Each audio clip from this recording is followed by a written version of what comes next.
वशिष्ठ जी जो एक बार बोल देते, भगवान देर नहीं लगा, कुछ ही समय में सब श्रुति स्मृति वेद पुराण सब भगवान बोले। कोई आश्चर्य की बात नहीं, इन्हीं के श्वासों से वेदों का प्रादुर्भाव हुआ है।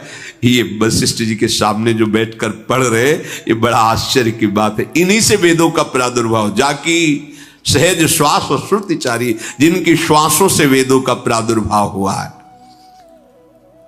विद्या का प्रभाव क्या है? गर्व नहीं, विद्या ददाति विनयम, विनय। प्रभु बड़े विनयी है, अपने बड़ों से जब बात करते हैं तो हाथ जोड़ के बात करते हैं। ऐसा शील, ऐसा स्वभाव, जो देखे वो लुट जाए।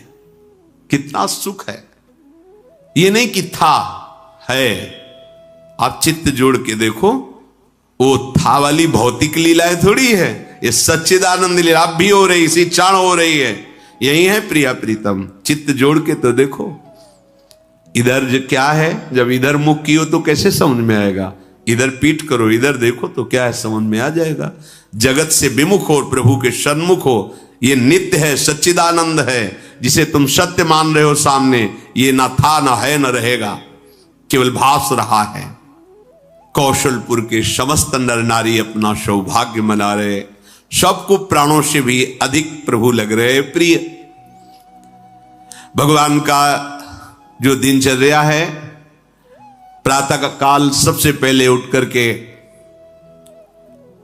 गुरुदेव को, माता पिता को उनके समीप जाकर मस्तक रख करके प्रणाम करते हैं।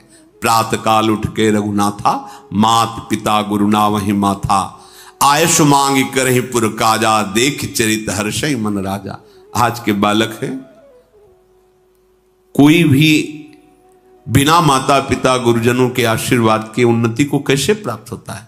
प्रातः काल उठ करके भगवान नाम जप नहीं, माता पिता के चरणों में मस्तक नहीं झुकाया, गुरुजनों को, कुछ भगवत भक्तों का स्मरण नहीं किया, तो तुम्हारी बुद्धि माया आकृष्ट होकर वही प्रपंच में सनी रहेगी। जो पूर्व पुण्य से कुछ उन्नति भी होगी वो ना ही है, उसका अंतिम निर्णय पतन ही है। वो उन्नति किस काम की जो सत्य वस्तु से दूर हो। माता पिता भगवान का स्वरूप देखो, स्वयं भगवान प्रातःकालीन बेला पर उठकर माता पिता के चरणों में मस्तक रखना, गुरुदेव को प्रणाम करना और आज्ञा पा करके सेवाएं करना। जो निर्वयव है, इच्छा रहित है, अजन्मा है, निर्गुण है, जिसका ना नाम ना रूप, ऐसा भी वर्णन किया जाता है, वही भक्तों से विवश होकर के रूप धारण किए हुए उसका नाम है, वो लीला कर रहा है। देखो ये भजन का प्रभाव देखो।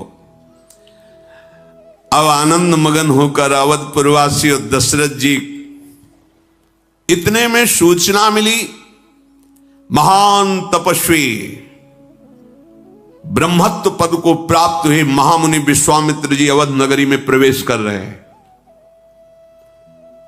ये ही सूचना मिली, महाराज सावधान हो गए। ओहो, बहुत बड़े महापुरुष पधार रहे हैं। आगे बढ़कर के महाराज दशरथ जी ने ऋषियों को साथ लेकर के स्वागत किया। आए, अर्घपाद, बहुत सुख मिल रहा है, इधर प्रभु का सुख और इधर प्रभु के महान भक्तों का सुख। सभा में बैठे विश्वामित्र जी ने कहा कि जब हम लोग जप में बैठते हैं या यज्ञ में बैठते हैं या समाधि आदि में, तो ये मारीच और शुबाहु नाम के राक्षस अपनी सेना सहित हमारे यज्ञों का विनाश करते हैं, ऋषियों का विनाश करते हैं, न ध्यान करने देते हैं, न मंत्र जपने, क्योंकि रावण का आदेश था। बहुत दुख पा रहे हैं ऋषिजन। मेरे हृदय में बहुत चिंता छा गई है। अब एक ही उपाय दिखाई दे रहा है कि यदि आप अपने पुत्रों को हमें दे दें, राम और लक्ष्मण को, तो हम ध्यान भी कर पाएंगे, भजन भी कर पाएंगे, यज्ञ भी कर पाएंगे। कैसा आनंद मच रहा है और कैसी बात आ गई। दशरथ जी तो कुछ बोल ही नहीं पाए जब विश्वामित्र जी ने बात कही। उनके हृदय में आ कि अगर कुछ भी बोलता हूं, इतने बड़े महान ऋषि हैं, इनके मन को कहीं चुभ न जाए। तुम और कुछ सोचो मत, राम और लक्ष्मण को हमें दे दो, मोह मत करो, तुम्हारा श्रेयस होगा और इनका परम मंगल होगा। विश्वामित्र जी प्रभु के चरणों को देखकर कि किसी तरह सानिध्य मिलेगा इनका, किसी तरह सानिध्य मिलेगा इनका। और ये ऐसे समर्थ ऋषि हैं कि नष्ट कर सकते हैं, स्वभाव हमारी चाहती नष्ट कर सकते हैं, बड़े समर्थ हैं। पर बात यह है प्रभु का सानिध्य मिलेगा। हिम्मत नहीं पड़ रही, हृदय कांप रहा है, अब क्या उत्तर दें। हाथ जोड़ा, विश्वामित्र जी के चरणों में सर नवाकर कहा कि आपको पता है मेरी इस चौथी अवस्था में मुझे प्राप्त हुए हैं, आप कहें तो मैं अभी अपने प्राण दे दूं, आप जो मांगे, मैं चक्रवर्ती सम्राट पदवी उतर के वनवास में चला जाऊंगा, आप भी राजमान होइए, प्राण एक क्षण में पलक झपकते ही मैं आपको अपने प्राण दे दूं, आप जो चाहे और कुछ ले ले। प्रभु प्राण से अधिक और कुछ प्यारा नहीं होता लोगों को। मैं एक निमिष में, एक पल में आपको प्राण दे सकता हूं, पर राम, सब पुत्र मुझे प्रिय हैं पर राम को मैं नहीं दे पाऊंगा। देखो, शिक्षा लीजिए, हम प्रभु को कितना प्यार करते हैं। एक छोटे से विषय के लिए प्रभु का स्मरण छोड़ देते हैं, दे देते हैं, एक छोटे से भोग के लिए प्रभु को छोड़ देते हैं। कितना हल्का हमारा निर्णय है प्रभु के प्रति। थोड़े से चंद रुपए के लिए, चंद भोगों के लिए, चंद बात के लिए, चंद व्यक्ति को अनुकूल बनाने के लिए हम भगवान को छोड़ देते हैं, भगवान का स्मरण छोड़ देते हैं, आश्रय छोड़ देते हैं, बल छोड़ देते हैं। कैसी हमारी भक्ति कमजोर है। राम देत नहीं बन, चक्रवर्ती सम्राट पद ले लीजिए, मेरे प्राण ले लीजिए, मैं राम को नहीं दे सकता। कैसे सुकुमार मेरे लाडले राम और कहां घोर राक्षस। महाराज आप ये क्या कह रहे हैं। ये वाणी सुनकर के विश्वामित्र जी ने सुख माना, क्योंकि जान रहे कि इनको भगवान से कितना प्रेम है। वशिष्ठ जी को इशारा किया कि आप समझाइए। वशिष्ठ जी ने कहा कि आप मानिए, मेरी बात मानिए, इसमें राम और लखन का भी महामंगल होगा, इसमें तुम्हारा भी मंगल हो, और ये बलवान हो जाएंगे। चक्रवर्ती पद पे बैठने वाला सब बलों से युक्त होना चाहिए, ये मंत्र बल से युक्त हो जाएंगे, योग बल से युक्त हो जाए। बड़ा वशिष्ठ जी ने जब समझाया, अब वशिष्ठ जी का आदेश, विश्वामित्र जी की याचना, क्या हालत हुई होगी महाराज दशरथ जी की, कोई प्रेमी जानता। बुलाया, भरनेत्र राम जी को देख रहे, कैसे जीऊंगा आपके बिना। अंदर ही अंदर की जो रूप माधुरी हर्ष में हमारे सामने, अब ऋषियों के साथ जा रहे हैं, कुछ कह नहीं सकते क्योंकि गुरुदेव बोल रहे हैं और विश्वामित्र जी याचना कर रहे हैं। रहा नहीं गया, दौड़ के उठे, राम जी को हृदय से ऐसे लगाया, हृदय लाई बहुभांति सिखाए। विश्वामित्र जी से कहा कि प्रभु ये पुत्र नहीं है, मेरे प्राण हैं, मैं अपने प्राण आपको समर्पित करता हूं, बस आप हमारी विनय अंदर से समझ लीजिए कि ये प्राण हैं। जरा भी कुछ, जब इधर बात हो गई, प्रभु गए और कौशल्या जी के चरणों में प्रणाम किया और कहा कि ऐसा ऐसा महर्षि विश्वामित्र जी पधारे, उनकी सेवा में मुझे जान। कौशल्या जी तो अवाक, महाराज ने कह दिया, हाँ महाराज ने कह दिया। गुरु वशिष्ठ जी ने, प्रेमियों को ये सहना पड़ता है। माता जी तो कुछ बोली नहीं, कौशल्या जी तो कुछ ही नहीं बोल पाई। प्रणाम किया और प्रभु चल दिए। विश्वामित्र जी का महान तप फल आज उनके साथ चल रहा है। नव किशोर भगवान गौर स्वरूप शेषावतार लक्ष्मण जी साथ कमंडल लिए ये है। तो ये तो सौभाग्य विश्वामित्र जी का है। बोले नहीं, जो विश्व से द्वेष भाव हटाकर विश्वामित्र, विश्व अजात शत्रु, किसी से द्वेष नहीं और भगवान के स्मरण में मगन रहता है, तो गौर श्याम जोरी चाहे जिस भाव से ले लो उनके साथ विचरण करती है। हाँ, एक तरफ लालजू, एक तरफ लाडलीजू और बीच में उपासक अपने भाव में। देखो ये सौभाग्य। छिन छिन विहरत संग, छिन छिन निरखत प्रेम भरे। क्या करे, समय तो बही जा रहा है। जीवन का परम लाभ यही है कि एक बार तो आकर बाह पकड़ लेना। ये गौर श्याम जोड़ी एक बार तो आके बाह पकड़ ले और हमारा जन्म सार्थक हो जाए, हमारा जीवन सार्थक हो जाए। जाना है यार, यहां से जाना है, शरीर छोड़ना है। इसके पहले जिनके हम हैं उनको देख लें भर नेत्र। एक बार हमें प्रमाण मिल जाए, मेरी बात बन गई, यहां से मिल जाएगा प्रमाण। महाराज दशरथ का यश संपूर्ण लोकों में छा गया है।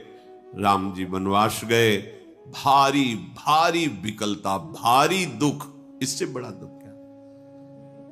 अरविंदाक्ष परम सुख सिंधु प्रभु का सब दर्शन पा रहे थे। प्रभु वनवास गए। महाराज धर्मशील, सत्यसंध, भगवत स्वरूप जिनके पुत्र भगवान राम स्वयं श्री हरियाकर बने, वो महाराज भी पधार गए। क्या हालत है अयोध्या के जनों की। अद्भुत अद्भुत सुख में डूबने वाले जन, ये भारी विरह, जिधर देखो हाहाकार मचाओ। कोई कह रहा, हा महाराज अब आपके बिना कैसे, हा राम आप क्यों छोड़कर चले गए, आप ना जाते तो महाराज ना जाते। भारी व्याकुलता। वशिष्ठ जी ने सबको शांत किया और बहुत सुंदर ज्ञान की बातें कह करके सबको धैर्य बनाया।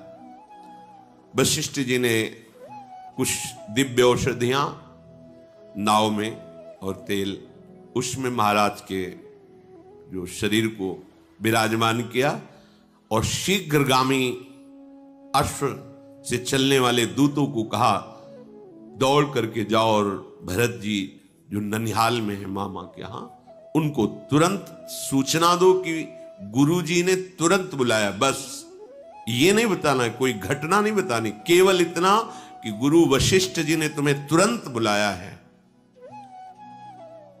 कहने की आज्ञा थी। दूत बड़े शीघ्रगामी वायु के समान चलने वाले घोड़ों से। इधर भरत जी को कुछ अच्छा नहीं लग रहा, हृदय की गति होती है, बार बार जी में घबराहट हो रही है। करोड़ों प्रकार से उनको ऐसा लग रहा है कि कुछ छिन गया, कुछ अमंगल हो गया है, बड़ी व्याकुलता है। भरत जी ऐसा सोच ही रहे थे। भरत जी व्याकुल होकर सोच में डूबे ही थे। इतने में अयोध्या से शीघ्रगामी जो दूत वहां पहुंच करके प्रणाम किया और कहा, गुरु वशिष्ठ जी का आदेश है, आप जैसी भी स्थिति में तुरंत अयोध्या पधारें। शुभ विनायकों का स्मरण करके भरत जी ऐसा मन कर रहा है कि अगर पंछी हो तो उड़ करके पहुंच जाए, इतनी व्याकुलता है। बड़े वेग वाले अश्व में सवार होकर नदी पहाड़ जंगलों को लांघते हुए भरत जी का एक एक क्षण, एक एक निमेष ऐसा लग रहा है मानो कल्प बीत रहे हो। बार बार मन में आ रहा है कुछ तो ऐसा हो गया है जो मुझे बताया नहीं जा रहा है। बड़ा भय लग रहा है अयोध्या की तरफ चलने में, कहीं कोई ऐसी अशुभ बात सुनने को ना मिल जाए। अयोध्या को देखा तो ऐसा लगा कि जैसे श्रीहीन हो गए। जब अंदर प्रवेश कर रहे हैं तो नगर के लोग जोहार कर रहे हैं, पर कोई न भरत जी से आंख मिला रहा है, न कोई उत्तर दे रहा, न कोई बात कर रहा है। भरत जी की भी हिम्मत नहीं पड़ रही कि किसी से पूछे कि क्या हो गया है, कहीं ऐसा कोई ना बोल दे जो नहीं सुनना चाहिए।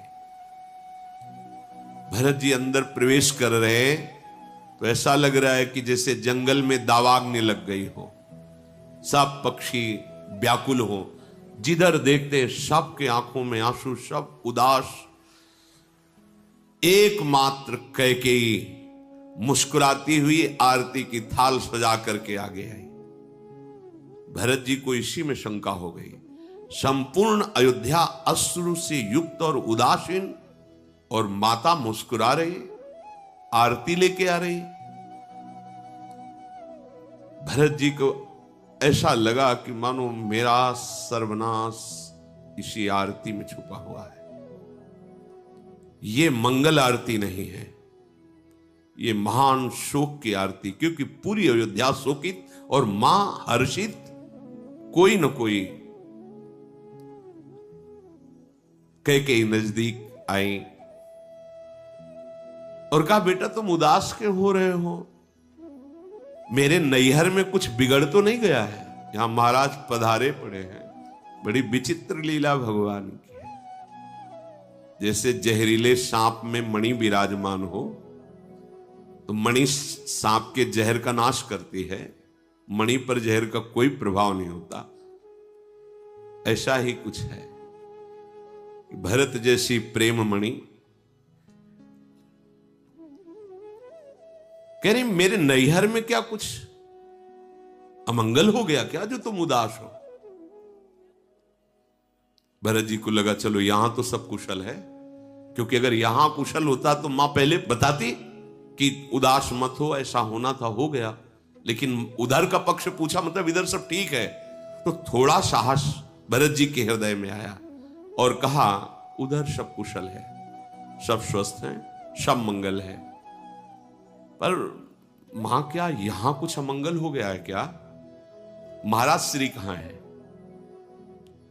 और माताएं कहां हैं? तुम अकेले महल में, और मेरे प्राणाराध्य राम लक्ष्मण सिया कहां है? क्योंकि मेरा आगमन सुनकर प्रभु रुक नहीं सकते थे, वो जरूर बाहर निकलते। कहां है प्रभु? अब थोड़ा सा लीला की कैकेयी जी ने नेत्र थोड़ा उदास करके, इसमें तो बहुत ही कटुवचन जो भरत जैसे पुत्र को प्रकट किया, थोड़ी सी बुद्धि कुसंग में हो गई मंथरा के, तो आज शब्द उनको कैसे बोले गए? पापिनी। उदासी थोड़ी प्रकट करती ही कहा कि तात तुम्हें उदास नहीं होना चाहिए, मैंने सारी बात संभाल ली है। बेचारी मंथरा मेरी सहायक बन गई, नहीं तो हम तो डूबी जाती। थोड़ा सा शोक का विषय कि महाराज पधार गए। ये बात सुनते ही भरत जी तो मूर्छित होकर गिर गए। मेरे महाराज पिताश्री पधार गए? मूर्छित होकर गिर गए।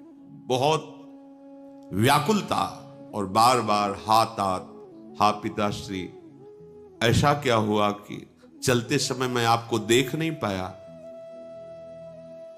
पिताश्री, क्या मेरा इतना सौभाग्य नहीं था कि आप मेरा हाथ प्रभु श्री राम के हाथ में देते और मुझे जीवन भर सेवकाई का आदेश करते, फिर पधारते?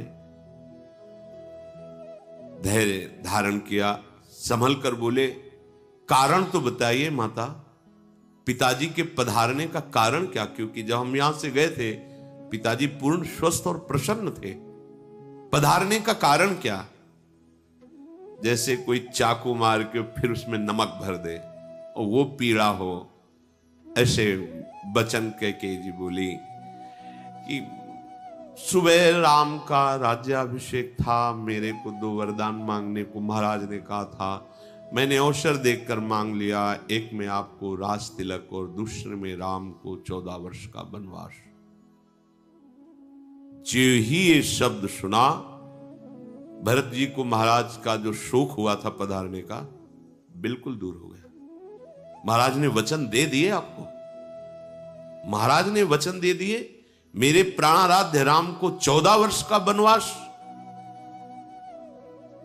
काफी देर अश्रु प्रवाह करते हुए मौन रहे, वाणी बोलने की हिम्मत नहीं रह गई। व्याकुल देखकर कैकेयी नजदीक आई, हृदय से लगाना चाहा। भरत जी पीछे हट गए। वो कह रही कि शोक मत करो, महाराज तो बड़े पुण्यात्मा धर्मात्मा सत्य प्रतिज्ञ थे, वो सोच योग्य नहीं। सुनो, तुम तैयारी करो राज तिलक की। जैसे पके हुए घाव पर किसी ने प्रहार कर दिया हो, भरत जी ने लंबी सांस खींची और कहा, पापिनी। भरत जी के श्रीमुख की वजह, अरे पापिनी हट जा मेरे सामने से, तूने मेरे कुल का सर्वस्व नाश कर दिया। माता ने कहा, पापिनी कह के संबोधन किया। हे विधाता, इसकी बुद्धि उस समय फेर देते जब मैं पैदा हुआ था, तभी मुझे मार देती तो मेरे राम को वनवास न होता, मेरे पिता न पधारते, क्योंकि मैं ही ऐसा हूं। मेरे लिए राज तिलक मांगा, मेरे लिए राम का वनवास हुआ, और इसका कारण मैं ही बना जिससे पिता के प्राण। क्या किया विधाता, जन्मते ही ये मुझे मार देती तो अच्छा होता। हाय, कैसा विधान मंगल, और क्या मुझे मिला। वंश मिला सूर्यवंश, और जनक अर्थात पिता मिले महाराज चक्रवर्ती सम्राट दशरथ, और भाई मिले राम लक्ष्मण जैसे, लेकिन मां बनी तू। विधाता, तेरे ऊपर किसी का बस नहीं। अरे कुमती, जब तेरे हृदय में विचार आया था उसी समय तेरी मृत्यु क्यों नहीं हो गई? तेरा हृदय टुकड़े टुकड़े क्यों नहीं हो गया? ये वरदान मांगते समय कि भरत का राज तिलक और राम को 14 वर्ष का वनवास, तेरी जीभ क्यों नहीं गल गई? तेरे मुख में कीड़ा क्यों नहीं पड़ गए? महाराज तो बहुत धैर्यशाली थे, तेरे छलावे में कैसे आ गए? विधाता ने बुद्धि मार दी, जो महाराज भी तेरे छलावे में आ गए। महाराज तो सरल स्वभाव, सुशील, धर्मपरायण, पर तेरा जो भीलिनी जैसा स्वभाव, बीणा बजा रही है मधुर, पर मृग सुनकर आ गया और वो बाण से बेंध दिया। तूने ऐसा ही मेरे महाराज के साथ किया। तू है कौन? मैंने तो देखा कि जो ईर्ष्या करते थे महाराज से, वो भी राम जी को प्यार करते थे। आज तक राम का कोई शत्रु हो त्रिभुवन में ऐसा तो सुना ही नहीं। पर तू है कौन? सच बता, तू कौन है जिसे राम कड़वे लगने लगे, जिसे राम ऐसे लगे कि 14 वर्ष का वनवास? अच्छा, तू उठ हमारे सामने से और जा, आज के बाद जीवन में कभी मुझे मुख मत दिखाना। मुंह में स्याही पोत कर था, मुंह काला करके मेरे सामने से निकल जा। आज के बाद कभी तुझे मैं मां नहीं कहूंगा। भरत जी, ये भगवान के प्रेम का स्वरूप है। भरत जी साष्टांग दंडवत प्रहलाद जी ने हिरण्यकश्यप की थी, और जब हरि की निंदा की तो दैत्यराज कह के संबोधन किया।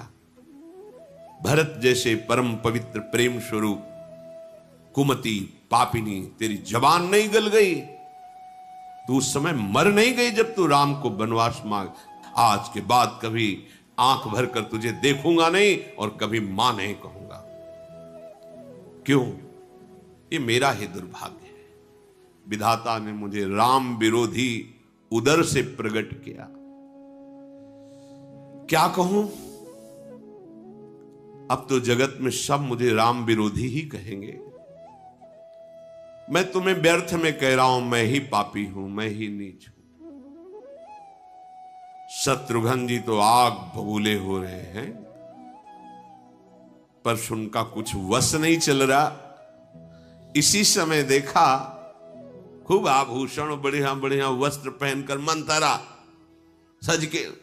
शत्रुघ्न जी तो अब कुछ बस नहीं चल रहा था कि मां को बोले, क्योंकि भरत जी बोल रहे थे। जी ही देखा मंथरा को कि सारे विष की बेल यही है, और सज के आई है। अब क्योंकि कैकेयी का मनोरथ पूरा हुआ तो अच्छे अच्छे आभूषण सब राजरानी के एक ही है, सजी है। पूरी अयोध्या में मंथरा ही सजी है, नहीं सब उजड़े हुए हैं इस समय। मुस्कुराहट कैकेयी जी के मुख में, सजावट मंथरा के। देखा कि ये ऐसे शोक के अवसर पर आभूषण वस्त्र जागे, एक लात मारी, मुभरा गिर गई, दांत टूट गए, खून निकलने लगा। और वो बोली, मैंने क्या बिगाड़ा, मैंने तो भला ही किया। बाल पकड़ करके उसे घसीटते शत्रुघ्न जी, भरत जी ने, रहने दो रहने दो, भरत दयानिधि दीन छड़ाए, छोड़ो इसको, रहने दो, इसके अब मारने से क्या होगा। भागते हुए बड़ी माता कौशल्या जी के महल की तरफ गए। एक एक कदम चलते नहीं बन रहा भरत जी को। देखा जा करके तो मलिन वसन, विवरण, विकल कृष शरीर दुख भार, कनक कलश बर बेली बन मानो हनी तुषार। जैसे बहुत कड़ाके की ठंड में पाला पड़ जाए, कोई कोमल बेली सूख जाए, ऐसी दशा कौशल्या जी की। आंसू चल रहे, महाराज के समीप बैठे हुए बार बार हा राम, हा महाराज, ऐसा कौशल्या जी विलाप कर रहे। भरत जी ने जाके प्रणाम किया। भरत को देखते ही माता हृदय लगाना चाहती थी, पर फिर मूर्छित होकर गिर गई, क्योंकि भरत जी बिल्कुल रघुनाथ जी की ही रूप वाले हैं, शत्रुघ्न जी लखन लाल के बिल्कुल। ये दोनों जोड़ी ऐसी है कि थोड़ा पहचानने में सहसा ना आने वाली। भरत जी राम जी, लखन जी और शत्रुघ्न जी। भरत जी को देखते ही एकदम रामाकार वृत्ति, मूर्छित हो गई कौशल्या। भरत जी बड़े व्याकुल हुए। माता को फिर जल आदि से मुख प्रक्षालन करके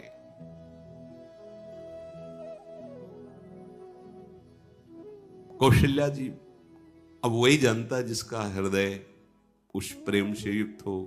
अपने लोग तो रूखे सूखे केवल कहने सुनने वाले हैं, वैसा क्या हृदय में हो रहा होगा, जिनकी जीवन वही है, जिनके प्राण वही हैं। भरत जी माता के चरणों में पकड़कर कहा कि मुझे सियाराम के दर्शन करा दो, मुझे लक्ष्मण जी के दर्शन करा दो। एक कैकेयी जगत में जन्मी ही क्यों, और जन्मी तो मुझे क्यों पैदा किया, बांझ क्यों नहीं हो गई। मां मैं तो द्रोही बन गया, राम द्रोही बन गया। कैकेयी ने, अम्मा नहीं कह रहे, कौशल्या जी को मां कह के भरत जी कह रहे, मैं तो राम द्रोही साबित हुआ जगत में। मेरे कारण मेरे प्रभु का वनवास, मेरे कारण वनवास होने के कारण पिता का शरीर, मेरे जैसा भागा कौन होगा। माता मेरे कारण ही तुम्हारी ऐसी दशा हुई है, धिक्कार है मुझे, धिक्कार है। भरत जी ऐसा। माता कौशल्या जी ने हृदय से लगा लिया कि लाल, तुम्हारा दोष कुछ भी नहीं है। बार बार दुलार कर रही कौशल्या मां, हृदय से लगा के। शत्रुघ्न जी को भी स्वाभाविक प्रेम में है कौशल्या जी, राम जी की मां है। राम की माता का ऐसा स्वभाव स्वाभाविक है। भरत और शत्रुघ्न को गोद में बैठाल कर कहा, धैर्य धारण करो, बहुत बुरा समय है, अगर तुम विचलित अब हो जाओगे तो फिर कौन संभालेगा। धैर्य धारण करो, किसी को दोष मत दो, बेटा मेरा ही भाग्य धोखा दे गया। मेरे प्राण प्रिय राम आंखों से दूर वनवास, और मेरे सौभाग्य महाराज वो तो स्वर्ग में सुख से विराजमान है, दुख तो मुझे ही है। मैंने देखा है अपने रघुनाथ को जाते हुए, सारे सुखद वस्त्र और आभूषणों का त्याग करके वलकल वस्त्र पहनकर नंगे पैर गए। कैसे मैं सहूं, पर मेरे रघुनाथ का मुख प्रसन्न था, तनिक भी शोक नहीं था। उनके साथ सीता भी चली गई। लखन लाल भी उनकी सेवा में चले गए। तुम कहते हो सिया राम लक्ष्मण का मुख दिखाओ, कहां से दिखाऊं? कौशल्या जी भरत जी से ऐसा कह रहे। हाय कितना पत्थर हृदय है कि मेरे प्राण प्रिय राम सिया लक्ष्मण वनवास गए, महाराज पधार गए, मैं जीवित हूं। पता नहीं कौन सा भोग अभी रह गया है जिसके लिए मैं जीवित हूं। ऐसा कौशल्या जी। मैं राम सरीखे पुत्र की मां हूं, पर हृदय बड़ा कठोर दिया प्रभु ने। प्रेम करना तो महाराज जाने ना, जीते जी प्रेम करते रहे और विरह में शरीर त्याग दिया, प्राण न्यौछावर कर दिए। मेरा हृदय तो करोड़ों वज्र के समान कठोर है, जो अब भी प्राण धारण किए अब कौन सा सुख भोगना चाहता है, ये जो जीवन अभी बचा हुआ है। ऐसा सुनकर भरत जी चिल्ला चिल्ला के रोने लगे। शत्रुघ्न जी भी पूरा रनिवास। भरत जी सावधान हुए और कहा, मां, बड़े बड़े महापुरुषों के भी जीवन में कष्ट देखा गया है, आप धैर्य धारण कीजिए। मां, मैं कैसे तुमसे कहूं, जो अपने माता पिता के मारने का घोर अपराध होता है, जो गौओं की हत्या करने का, ब्रह्म ऋषियों के मारने का अपराध होता है, जो गर्भस्थ शिशु के मारने का अपराध होता है, स्त्री के मारने का अपराध होता है, वो मित्र और स्वामी को जहर देने का अपराध होता है। सारे अपराध मुझे लगे, अगर मेरा इतना भी कहीं इसमें हो, मुझे कोई पता नहीं था। कभी ऐसा ना कोई सोचे कि जो कैकेयी जी ने मांगा है, मेरे मन में या मेरी कोई तनिक भी इसमें सम्मति थी।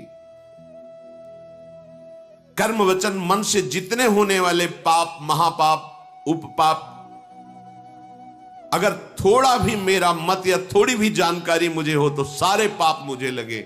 मां, मुझे कुछ पता नहीं था। जो भगवान श्री हरि और महादेव जी के चरणों की भक्ति छोड़कर भयानक भूत प्रेत आदि से उनकी जो दुर्गति होती वही मेरी दुर्गति हो, यदि थोड़ा भी मत मेरा कैकेयी जी के मत में हो। जो लोग वेदों को बेचते हैं, धर्म को दूह लेते हैं, दूसरे के पाप बखानते हैं, चुगली कर देते हैं, जो कुटिल हैं, कलह प्रिय हैं, क्रोधी हैं, जो शास्त्र और संतों की निंदा करते हैं, ऐसे लोगों को जो दुर्गति प्राप्त होती है, मुझे दुर्गति प्राप्त हो, यदि थोड़ा भी मेरी जानकारी में बात रही हो तो।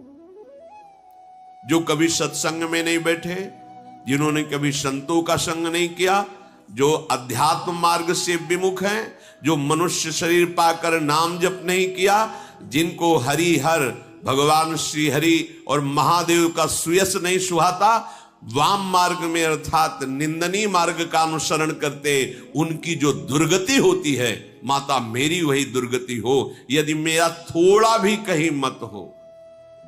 मैं इस बात को जाना ही नहीं कि कैकेयी के हृदय में क्या है।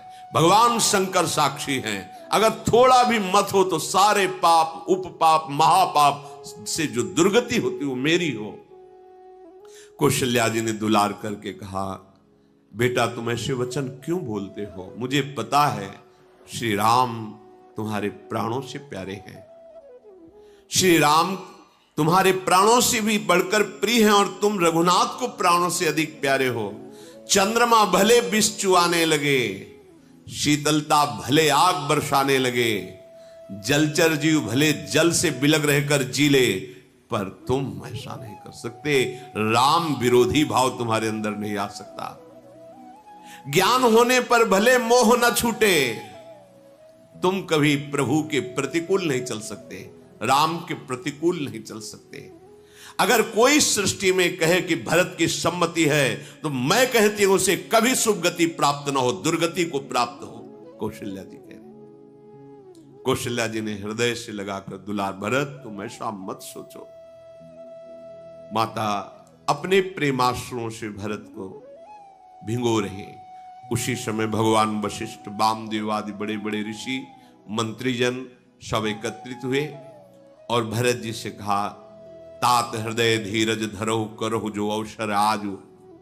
अब तुम्हारा जो परम कर्तव्य है, महाराज का शरीर नाव पे विराजमान है, रघुवंश की पद्धति के अनुसार अंत्येष्टि संस्कार महाराज का करो।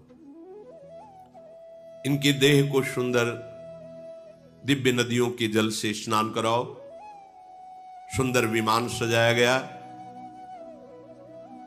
कौशल्या जी, सुमित्रा जी ये पीछे पीछे विमान के चलने लगी कि अपने शरीर को हम पूरा करेंगे इनके साथ महाराज के। भरत जी ने चरण पकड़कर मना लिया, मां अगर आप अपने शरीर को महाराज के शरीर के साथ पूरा नहीं करेंगे तो हमारे प्रभु श्री राम को बड़ा सुख मिलेगा। वो जब आएंगे आपसे मिलेंगे तो उन्हें बड़ा सुख, राम दर्शन के लिए आप प्रभु को सुख मिलेगा, आपको उनके दर्शन। इसलिए मेरी प्रार्थना। चरण पकड़ करके अपनी माता को रोक लिया कौशल्या जी, सुमित्रा जी आदि। बहुत से सुगंधित द्रव्य, चंदन, अगर, कपूर, गुग्गल, केसर, इनके द्वारा बहुत बड़ी चिता सजाई गई सरयू तट पर।